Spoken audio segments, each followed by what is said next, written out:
and I can watch them grow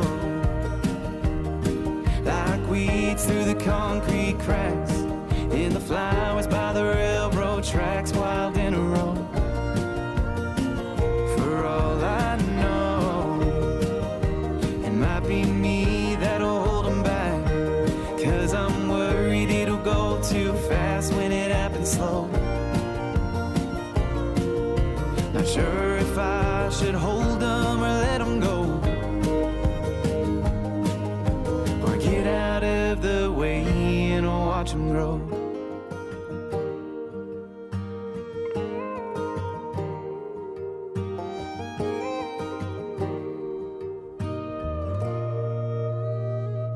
It's funny how,